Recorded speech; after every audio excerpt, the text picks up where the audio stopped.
Good morning. We are extremely pleased that you are here. It is good to come together for the purpose of co-creating. Do you agree? Yes. You're knowing what you're wanting?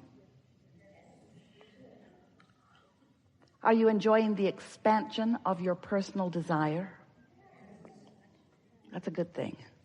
Because if you are enjoying your own desire, that means that your beliefs are somewhere in the vicinity of them.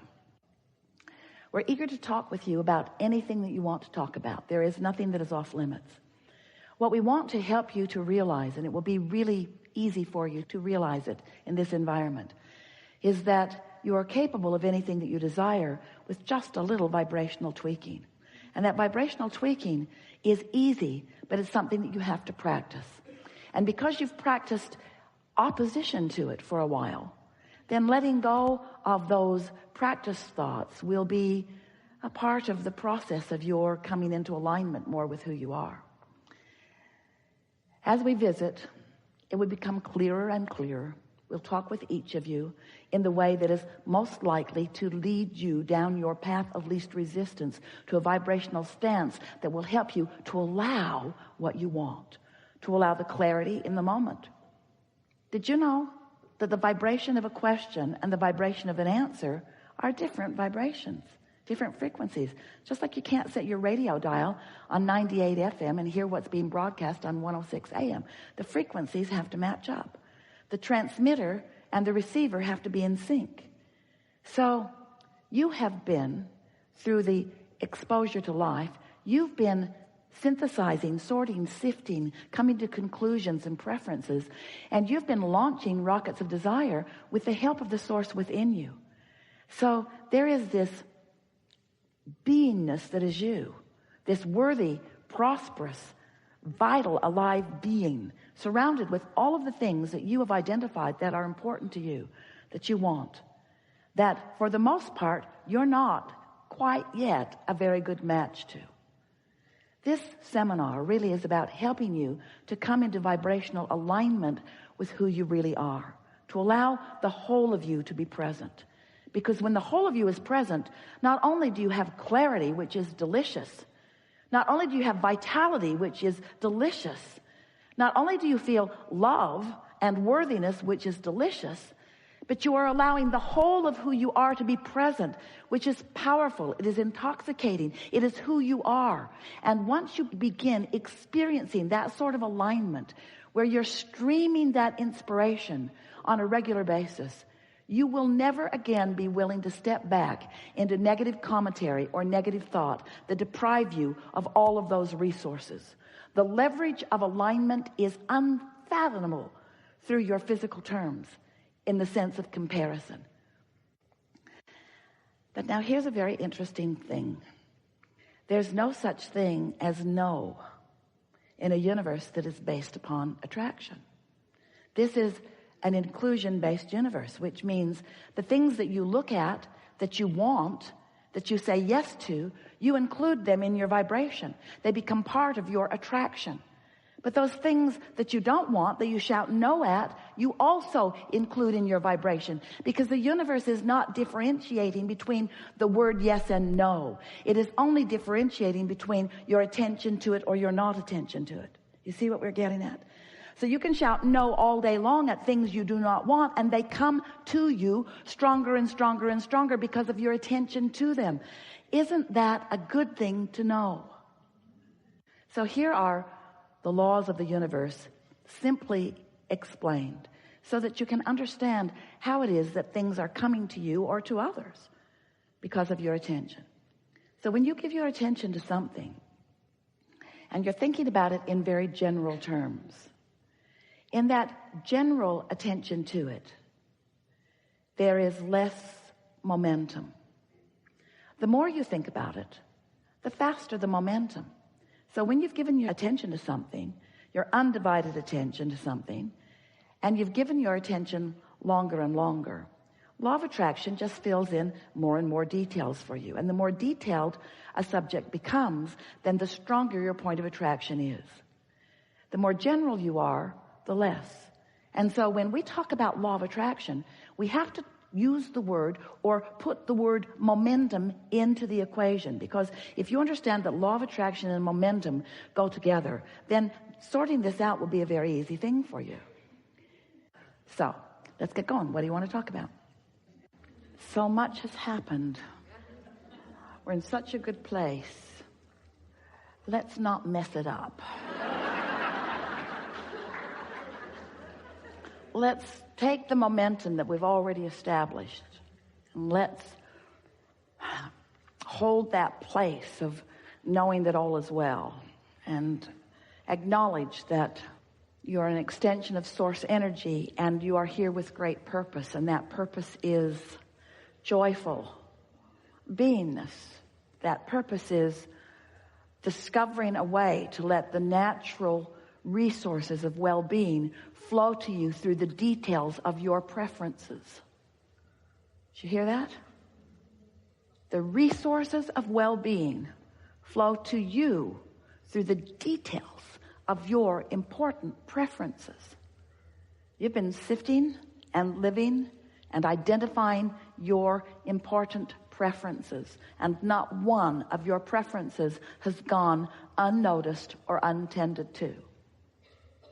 Who you are and what you want in detail beyond our ability to find verbal description exists in your vortex, in your vibrational reality.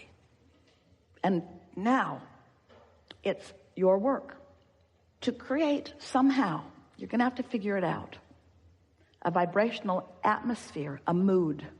You are the creator of the mood that allows you the realization of the unfolding of all of these preferences.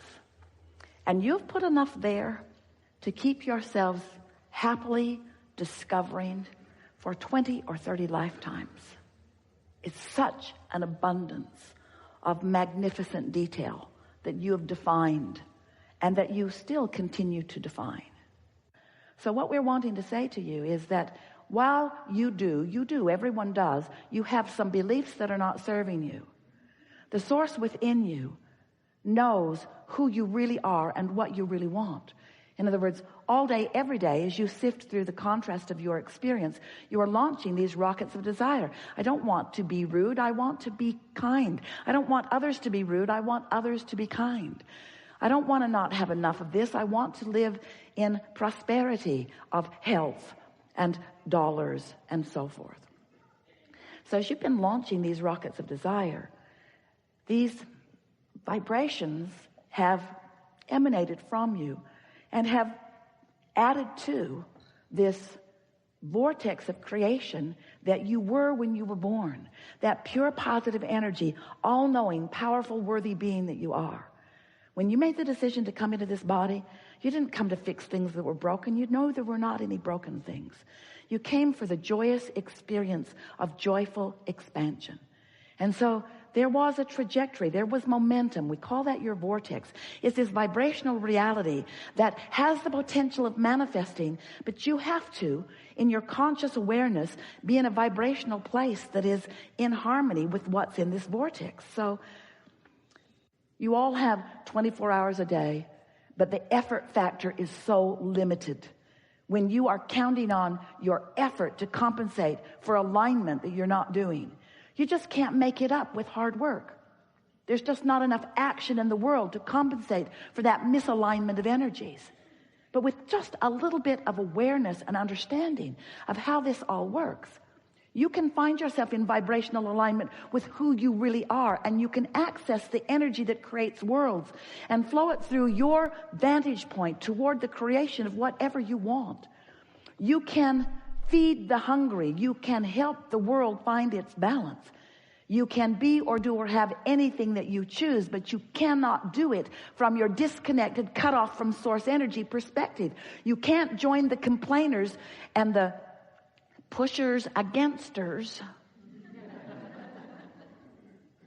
and accomplish or be what you've come to be. So some of you have been listening to us for a while, yes? And you've been hearing us talking about law of attraction and how powerful it is, and how there's no exclusion. And even though there's a war against drugs and a war against cancer and a war against teenage pregnancy and a war against and a war against and a war against, a war against poverty, a war against, the war against terrorism, a war against, all of those things are just getting bigger and bigger and bigger and bigger.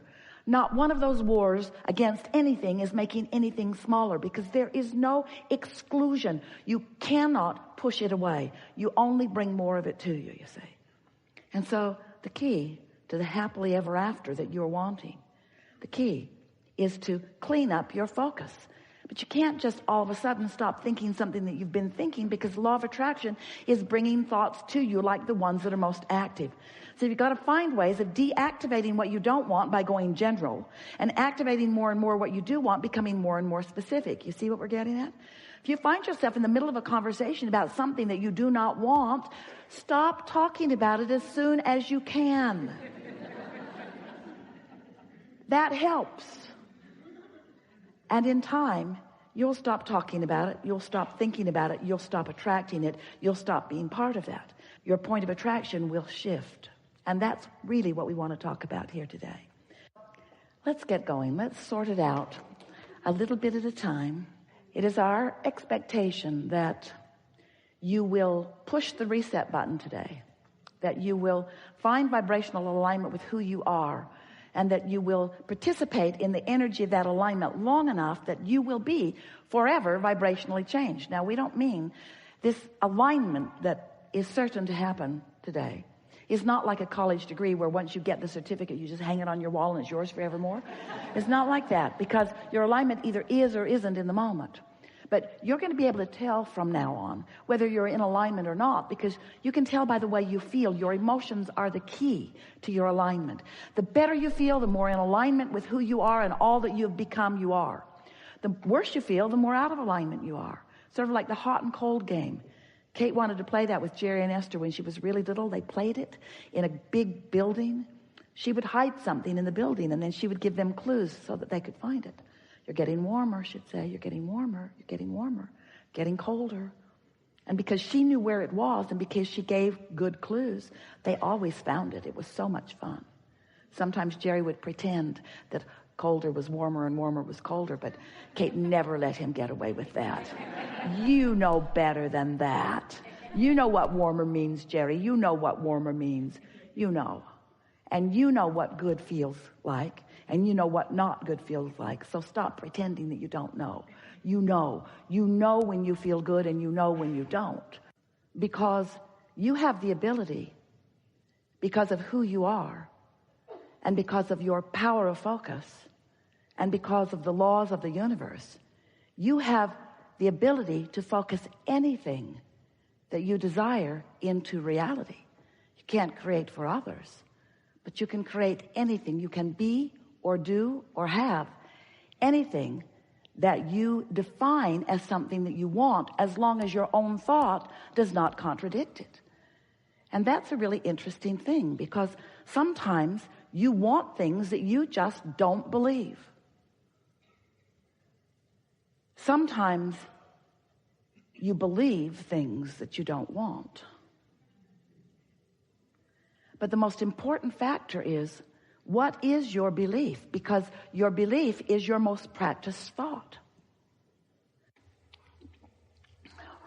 We want to say to you that you are loved. But more than that, we want you to hear it and know it when you hear it.